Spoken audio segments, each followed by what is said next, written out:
here we are in the barbershop, actually having a barbershop talk.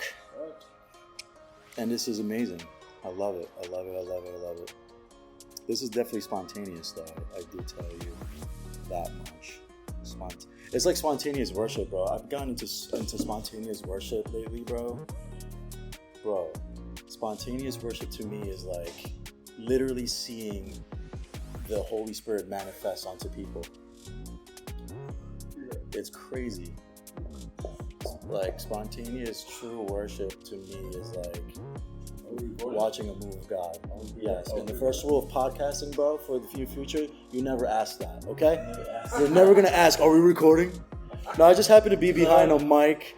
Yo, say hi to everybody in YouTube world. Hey. What's up, boys and girls? What's up? What's up, baby? It's a family reunion. What's up, baby? What's up, baby? What's happening, baby? What's happening? Let me take you out to dinner.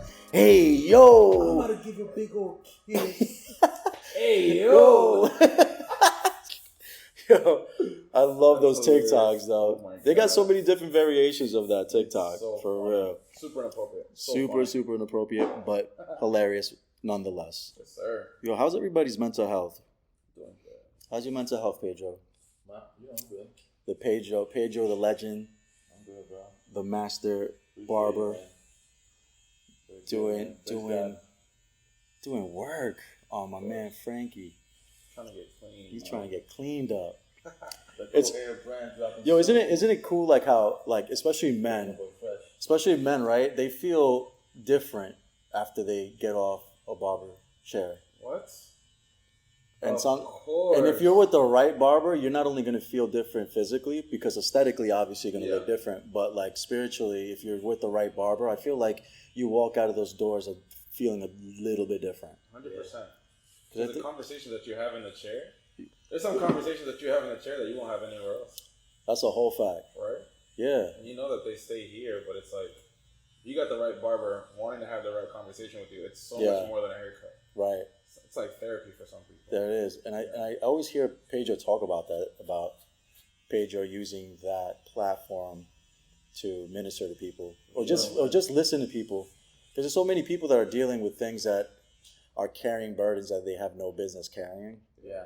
And then to hear a third person voice for sure is something that could kind of align them to something better. Yeah. And at the end of the day, that's like God working in you. Because you could only be the only Jesus that they may ever see. Oh yeah. So I think the only Bible they'll ever read. That's a whole fact. That's a whole fact. That's real. Andy Minna said that in the verse. That's one of my favorite things he's ever said. Yeah, and I can't believe Chris doesn't believe Andy Minna got skills. What? Man. Shame on you, Chris. I know you're gonna watch this. You're gonna watch this. Shame on you, boy.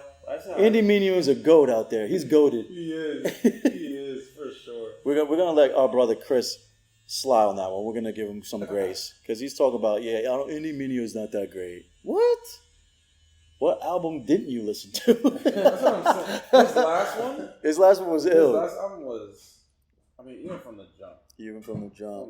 Andy's just, he's amazing. And I think Andy, as an artist, he thinks outside of the box too, because the concepts of the different songs that he doesn't necessarily jump at you like, oh, this is a Christian rapper. For example, Andy Minna remember that one song that he came out with, what's his face, Larry Bird? Yeah. Larry Magic? Larry Bird and Magic? Larry Magic, that's with Wordplay. Wordplay. Yeah. It's like, bro, that takes creativity. That definitely takes, you thinking outside the box and just riding that beat, because that beat also is like it's not a trap beat, but it's also not a contemporary boom bap beat neither. It's kind of high energy beat, and he killed it. And Wordplay killed it too. Yeah. I love that. It goes back to like a little bit what we're talking about in our men's crew that we have on Mondays. Yeah. Somebody was talking about how they don't create worship music. Right. You know what I mean? But like a song like that, where it's not necessarily talking about Jesus is my savior and God just did this miracle, but using the talents that God gave you is still worship because you're giving it back to Him. That's a fact. You know what I mean? So I don't know why I'm saying this, but if there's anybody out there and you think that your talent has nothing to do with, has religious purposes, you doing everything you can and giving it your all. Like Pedro cutting my hair right now. Mm-hmm. Pedro could either be sloppy with a haircut first. He better not be sloppy with my haircut. We can throw hands right here on camera on the podcast. Don't move. My man shaking his head on camera. Pedro's like. But it's like he does it with such excellence that Yeah. even cutting somebody's hair is worship because it's like, God, I'm grateful for this gift. Yes. That you gave me. Amen. You know? I think us as creatives too, and I always kind of want to stand on the table and shout for creatives and stand for creatives because we sometimes get misunderstood because of the way we think sometimes or the way we want to create. And people look at you like, oh, look at this guy. He's putting himself on a pedestal and it's all about him. When in reality, we're just trying to do things not in so much being perfect and putting the spotlight on us, but just putting the spotlight on the one. And putting giving glory to the one and just doing it with excellence because I think when we create with excellence, people can see through that anyway, and they'll see and they'll look at a Franklin and say, "There's something different about Franklin. There's something different about Pedro.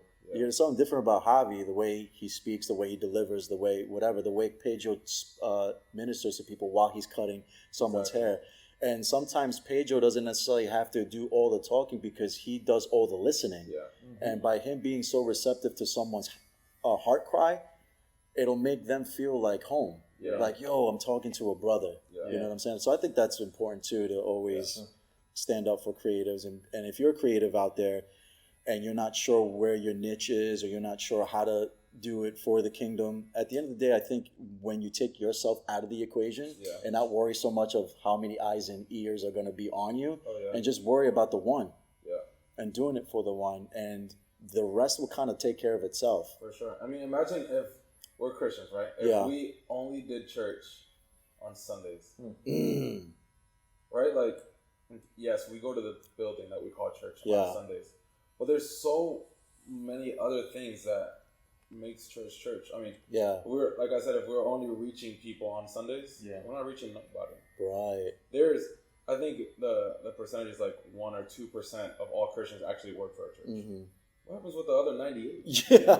That's like a crazy ratio. There's so many more talents that people are out there that could do it and be creative and like dance and art and even like tattooing. You know what I mean? There's so many different arts out there.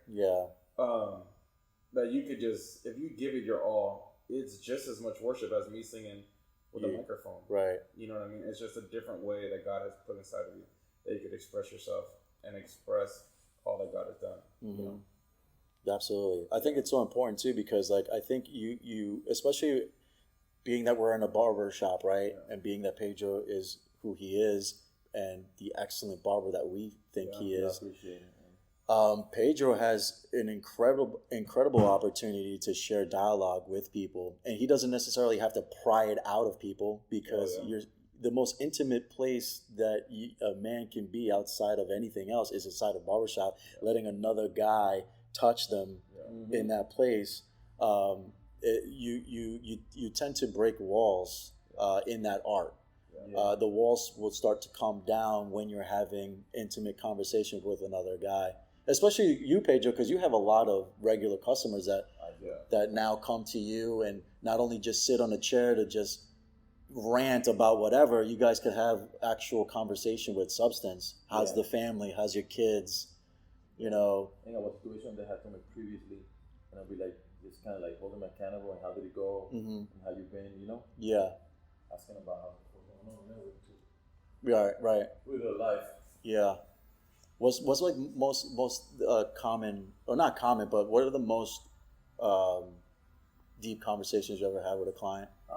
Just about like their past, and sometimes I can talk to them about like my past, like coming from the American Republic and being raised by a single mom, about like from my parents' situation, and then being separated, and some of my clients have been able to minister because one in particular, he has never met his biological dad and he doesn't really care about it. Right. And I asked him one day, like, yo, do you ever wonder if you were in some things very like your father and maybe you meeting him would like, it will all connect and you will have a deeper relationship? and you can also learn from his mistakes. Yeah. Because your father made the mistakes, you don't have to make them, and you can learn from him. Wow. You know, and that's deep. That is deep. That's encouraging too. He's, you know, we also talk about like some clients of mine, they don't want to have kids. Right. So for me, I've asked them why, and I just pray that maybe one day that's something that they would change. Yeah. For example, like Jody. Jody, I used to ask them all the time, like, "You think you're not gonna have a kid?" They're like, "Nah." To my surprise, they are waiting for a baby. You know, in July. Yeah, it's amazing so how can definitely change. It's amazing how like we make our own plans and then God just laughs at it. Like God cares. Yeah. Yep. It's like, oh, that's funny. Look what I got for you. Yeah, for real. But that's crazy. And speaking of kids, you're gonna be a dad soon, bro, and that's exciting. Gosh. Oh yeah, it's coming up 2 months. In 2 months, man, you're gonna be a poppy. Oh yeah, to a beautiful little boy. A real poppy, not just a poppy because you're poppy. Get out of here. Yeah. I cannot wait. That's exciting, man. Oh yeah, that is super, super exciting, because now you, from what I hear, like, and I'm starting seeing glimpses of it too, because I'm kind of helping parents, the children in my the children of my brother, like you get to see you and them. Oh my god! And it's like a gift, really. Like wow, like they're it's like the other day we did it's like a 3D, 4D or something. Yeah. And we see the baby, and instantly everybody's like, he looks just like Franklin. And I literally just stood there, and I was like, no way. And that's just a glimpse, you know what I mean? It's like, God gave me this gift, and this kid looks like, you know? Yeah. And it's going to be amazing too, because when they start learning behaviors, and then they're in that developmental phase, where they're developing their personalities, their charisma, their characteristics, and everything else, and then mannerisms and cadences that they pick up from you. Yeah. So then when you're in the in that teaching moment where you're possibly disciplining them, when they talk back to you, it's like you see, it's like, oh man, sounds like say that. Sounds like me. But you don't want to, like, because I've caught Connor acting like me, because he's been hanging out a lot with me, because of my brother's legal situation. So I'm there 24/7. It seems like he's sleeping over every other day, especially in the summertime. Now in school, the schedule changes a little bit, but whenever I have to, there's a teaching moment, and I have to explain to him that certain things that you got to do and conduct yourself in a certain way, yada yada yada. And the way he has dialogue with me back, I'm like, dude, that sounds like either me or my brother. It's like it just all these mannerisms that they pick up from my brother and from myself. It's like that's cool. It's cool to see, but you at the end of the day you got to put them in check. Especially when you're disciplining them and stuff like that. So it's cool, man. It's just gonna be a fun journey, bro. And I pray that that journey is always gonna be a memorable one and a fruitful one, and it's gonna be impactful, man, because you're gonna be raising a future kingdom builder, yo. Amen. So that's awesome out there. For you parents out there that are listening and tired of your kids not listening to you, man, just start with love. You got to start with love. Sometimes we forget how to, because we allow ourselves to just lead with our fleshly tendencies and frustrations and anger, and we might say things to these children that we may not, mean, and then it's too late. It already left your mouth, and it's stuck on them. And even though sometimes, because I'll have parents say, "Oh, I yelled, I got caught just yelling at my kid, and I cussed at him." I was like, "Yeah, but did you say sorry?" Yeah, I did. He's like, "Yeah, but the damage is still done, and you have to go above and beyond now to kind of reconcile with that." And you can never love too much. Yeah, you can never love too much, bro. Hurt a lot. That's a good one. Yeah. You can never love too much. For those taking notes out there, I never heard that before. You can never love too much. I like that a lot. Someone just came to me in the barbershop. Hey. The things like the conversations that come out of the barbershop sometimes, man, it's crazy how, because we were talking about it earlier, like the shop with LeBron James and Mav. Maverick's a genius, bro.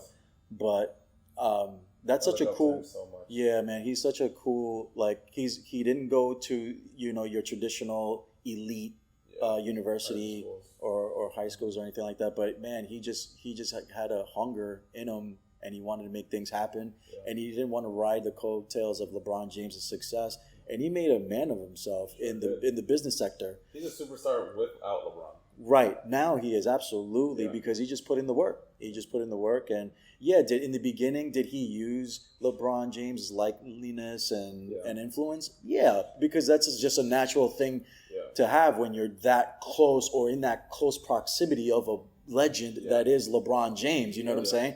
But man, because even LeBron James will talk about it. He'll say, Mav, without me, is going to be Mav. It was just probably taking him a different place, and the trajectory might have looked different, but he would have been who he is today because of his work ethic, because of him not being apologetic, standing firm to what he believes in, his vision, and man, he's very successful in the field that he's in. I mean, look at his friends, right? Mm-hmm. Look at your friendships now. Mm-hmm. Are your friendships bringing you up? If your best friend made it tomorrow, whatever makes it, or whatever success is your best friend pulling you up with you and like helping you shine in your area, right? Or is it all about them? It's all about their stuff. Like, he used LeBron's clout or whatever, but LeBron also took his best friends to where like places that, like he says, like they would have got there, but maybe in 10 years after, right. But it's like, do that for your friends, and then look at your friends and make sure they would do that for you. For sure. That's a true friend. Yeah, that is a true friend, man. Yeah. I think it's easier to follow the world and fall into the wrong friendships, even the wrong relationships. Like I think I've seen it and heard it all of 2021, bro. Toxic relationship, and he's toxic and she's toxic, and then you have people that are embracing their toxicity. I'm like, where is this going, bro? When is toxic good? I know where is toxic ever good, bro? Like, and they downplay toxicity because, like, I don't think it's right to downplay that, because there are people who are in real toxic relationships who've gotten beat over their head by their significant other, they, for whatever reason, they keep coming back to that spouse who is verbally and physically abusing them. And I always asked my therapist about that, like, what makes a person always go back to that individual who's hurting them? And this is going to get deep, guys, but again, therapist kind of mind blows you and blows your mind away. And typically, these people go back to the abuser is because that's all they know. That's all they know, because they were either abused by someone closest to them. It's either a guardian, a parent, or a sibling who abused them as a child. And when you're a child and you're developing mind and your brain is developing, you're a sponge, and you learn all these different things, and you're very impressionable when you are a kid. Well, if you're being abused and you're being talked down on since you can remember, it's going to do something to you, and you're gonna feel that that's the way they love you. So that's the only way that you know how love, quote unquote, looks like and feels like. So they're gonna love that way by either receiving it or giving it. And that's so sad, bro. Like, that's why I always try to meet people where they are and talk to them about that, because I've had uncomfortable conversations with people that just kind of unloaded on me and said, hey, my father used to just beat the living daylights out of me and used to call me insignificant and that I was a mistake, and it led me to be suicidal. And I'm like, bro, that is crazy. But it's so like telling as to, can you imagine just you being a kid and just being told no all the time, and that you're not worthy, you're not going to amount to anything, you were a mistake? I could just imagine the thoughts and traumas that they've experienced throughout the course of their life, and then you wonder why they lash out and treat others the way they were treated, because it's a learned behavior, like my therapist says. So it's important to always lead with love, man. Especially in this generation, lead with love. Always have love at the forefront of everything. And however love is going to look like, just whether it's you taking them out every other weekend to their favorite park, or having a book study because they're an intellect and they like to read a lot. It's just meeting them where they're at with love, not frustration, not anger, because it's important for us to raise future CEOs, bro. Yeah. Future athletes, future business owners, future barbers. I think that's very important. That's why I always want to give words of encouragement and affirmation to Connor, because Connor now is 7, bro. Yeah. He's 7 years old. Aria's 3 now. All of these years are the forming years, bro. Yeah. So it's very important to, like, the age of the 18, always giving affirmation. Yeah. And always encourage those who are in toxic relationships, like, hey, that dude's not for you, baby girl. Yeah. You know what I'm saying? Because it's so, even within the church community, right? Yeah. We see it all the time, bro. Let's not fake it. Like, we see certain girls that are trying to get involved with dudes that they got no business getting involved with, but because they like the likeness of the dudes and the presentation that the dudes present. But I think it's deeper than just how the guy dresses or how he looks. Same thing with dudes. Like, they always go run after that one girl that looks like Kim Kardashian. Yeah. and they don't really look for the heart. They don't really look for the heart. What kind of woman of God do you want to lead? Mm-hmm. I think we're talking about many different topics, but one topic that keeps popping up in my mind while we're talking is like the root of things. And I don't know why, but I just feel like saying, like, in situations in life, try to go to the root of things. Like, if you're angry at your kid all the time, try to go to the root of it. Right. He's not the problem all the time. Your daughter's not the problem all the time. There's a root. There's a root. You don't just want the guy that looks really flashy. There's a reason why. Maybe you grew up seeing somebody that had that man and blah, blah, blah. Roots of things are very important, because if not, we look at things very superficial. Yeah. And things are much deeper than what they seem. Absolutely, 100%. And everything of life is like, man, every job I go to, I hate it. Why? Not every job sucks. There's a root of things. So maybe sometimes it's like, let me date myself for a little bit. Let me examine myself for a little bit. See my thought patterns. What's the root of my thought pattern? Right. Yeah. So I don't know what that is for people listening today, but it's like, a lot of times we live a life that's so superficial when there's such deep things happening in our life. So, like, you see things that happen over and over again. Try to sit down and just think, like, why do I think like this? Yeah. Why every time I get in a relationship it's toxic? Yeah. There's roots. Go down to your roots. Yeah. You sound like my therapist, bro.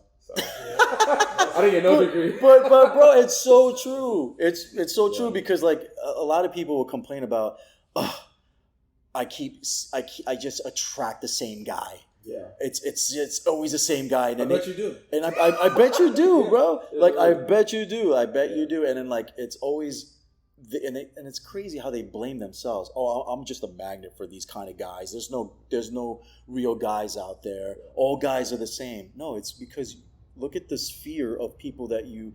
Let's just call it what it is. What are the quality of people that you are surrounding yourself with to get you to those places and spaces that you're meeting these people? Maybe if you start, like you said, I love that you said that, dating yourself and finding yourself and seeing what really makes you tick, what learned behaviors that you kind of want to eradicate and no longer carry with you. And I think when you start with yourself and you start self-loving, because I think self-love is becoming like a hashtag now on social media. You just start with yourself. Love yourself, and I think everything else. Yourself first, before jumping into any relationship. Get yourself healthy. Get your house clean. Your mind. Heal your mind. Yeah. Like, you talked about it in the episode about mental health. Yeah. Get your mind healed before you Yeah. You know what I'm saying? It's like, you think about a realtor. Before they sell a house, they make sure the house is on point. Yeah. You know what I'm saying? And if you're going into a relationship, make sure that you can present yourself the right way. Your heart is good. Yeah. Your mind is healthy. Yeah. You physically are doing things to be in a good place, healthy and physically healthy. You know what I'm saying? Yeah. And once you take care of that, I think the rest will come by itself. For sure.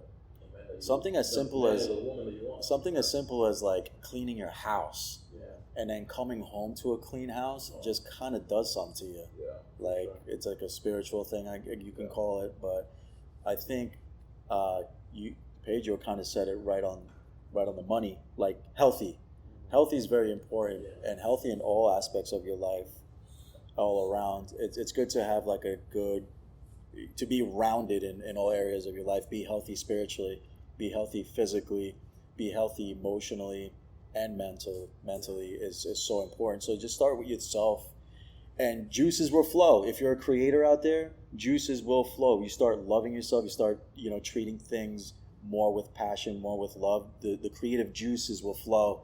And you'll drop your new song, you'll drop the book that you're stuck on forever, and you'll finally publish that book. You'll finally get some traction on your YouTube channel and your TikTok channel to just get your content out there. I think all those things fall in line with just being healthy, like Franklin said, staying healthy, staying accountable, being intentional with staying in a group. That's why I'm so grateful for having a men's Bible study, and so grateful for you guys and stuff like that. So thank you for your time. This was fun. I love it. Anytime I get to be on, this is my second time, but it ain't my last. Yeah, your last. I'm coming back, baby. Yeah, because we actually have something cooking for something for the new generation, our generation. So yeah, it's definitely going to be very, very fun to do that episode when the time is right. But yeah, this is cool. So thank you guys. For all you guys that are tuning in and aren't kind of new or sort of new or are new, we are in all digital platforms, YouTube channel, the Spotify, the Apple, Google Play, all those digital platforms. Check us out and chime in. And I've been seeing a lot of prayer requests. That was awesome to see. So for those that know that the prayer requests are on my Insta story, you guys can engage and react to it, initiate some dialogue, and I've been reposting your prayer requests with my answers. So that's been cool to do dialogue through there and stuff like that, because prayer is so important. We even talked about that, how it should not be your last resort but your first line of defense, and it's so important to just keep yourself in prayer and keep others in prayer too. So we just leave you with that, guys. We love you, and until next time, peace. Peace.